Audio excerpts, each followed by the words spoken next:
Bliss OS is one of the only operating systems that supports Android 14. But still, 90% of you avoid it, just because it doesn't offer proper keymapping support. No matter which version of Bliss OS you install, whether it's Android 5 or Android 10, you won't find a built-in keymapper. But recently, while I was scrolling through the internet, I came across a version of Bliss OS that solves all of these problems. Now, enough talking, let's get straight into it. First of all, you need to download this software. Along with that, you'll also need a tool called Rufus, and make sure you have at least a 4 GB USB drive to make it bootable. Lastly, you'll need the Bliss OS ISO file, which I'll be providing along with the other required files as well. Once you've downloaded everything, start by extracting the zip file. After extraction, open the extracted folder and launch the setup file. Now just select your language, click Next, then accept the license agreement and hit Install, and the installation will begin. After the installation is complete, go back to the same folder and open the Crack folder. From here, you need to copy any one of the files and then paste it into the main installation directory. If it asks you to replace any file, go ahead and click on Replace. After that, you need to launch the software. Now, choose any one of the available partitions, but make sure that the partition you select is completely empty and has at least 20 GB of free space.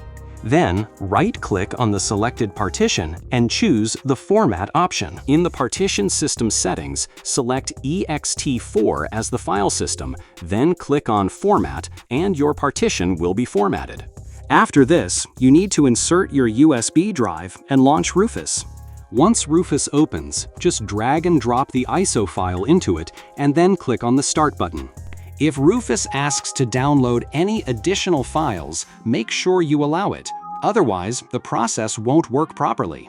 Now, the bootable creation process has started, and it may take a few minutes to complete, so just wait patiently until it's done. Once the process is complete, I'll go ahead and restart the PC, and I'll record the remaining steps using handcam footage. As soon as your PC restarts, you need to open the boot menu. Since I'm using a Dell laptop, the boot menu opens by pressing the F12 key, but it might be different on your system, so make sure to check which key works for you. Once your USB drive boots, you'll see a screen like this. Now, if you want, you can choose the first option to test the operating system without installing it. That means the OS will run directly from your USB drive. But since we want to install the OS, I'm going to select the Installation option. After that, it will start loading some files. Then you'll see an interface like this. Now, select the partition you previously formatted as ext4 and click the OK button. Next, choose the option that says Do Not Reformat. Now, the options that I'm selecting, you also need to select the exact same ones. If you choose anything different, you might face boot-related issues later on, like a black screen or grub errors, so make sure to follow this step carefully. After that, the system will start building an image file, so you'll need to wait a bit, as this process can take some time. Once that's done, it will update a few files, and then you'll see an interface like this. Here, you need to select the Reboot option, and your system will now restart. After this, you'll see a boot menu appear on your screen. From here, you can also boot into your Windows if you want. But since I want to launch Bliss OS right now, I'm going to select the first option. And right after that, your operating system will start booting up. After the booting process is complete, you'll be asked to choose one of the 3 default Home app launchers. Just select any one of them and then tap on Always. And that's it! Our operating system has been successfully installed. It's running very smoothly, and if I talk about the Android version, you'll see that it's running on Android 12. Apart from that, if we talk about Wi-Fi, it's fully working. And if you're an Ethernet user, you'll also find a built-in app in this OS to help you manage that easily.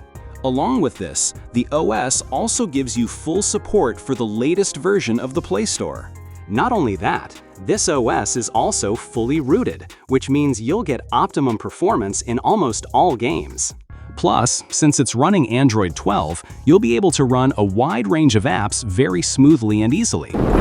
Alright, now let's talk about games and key mapping. So first of all, let's go ahead and download any game from the Play Store. Right now, I'm not going to test Free Fire, and I'll explain the reason for that later in the video. But before that, let's try installing a lightweight game first. Once it's installed, go ahead and open the Keymapper. You'll see a pop-up appear, just click OK on it. After that, switch to the second tab and then select the Keymapper. Now, choose the option that says Super User. Next, click on the Start button and allow Keymapper access. After that, select the option to Edit Keymapper and choose the game where you want to apply key mapping. Once done, just save the key mapping settings and hit the Start button. Now, open the game you selected. Then pull down the notification center and you'll see a notification from the Keymapper. Once you tap on it, key mapping will be enabled and you can adjust the controls as you like. Finally, save your settings. Now, as you can see, the key mapping is very basic, and there are also some sensitivity issues. That's why I don't recommend this OS for Free Fire, but you can still play many other games on it. And since it's based on Android 12, you'll be able to run a wide range of modern games that support Android 12. Overall, this version of Bliss OS is really good, and you should definitely try it out, especially if you want to run new games. But if you're specifically looking for an OS to play Free Fire, then check out the playlist on the left, and I'll see you there. Bye!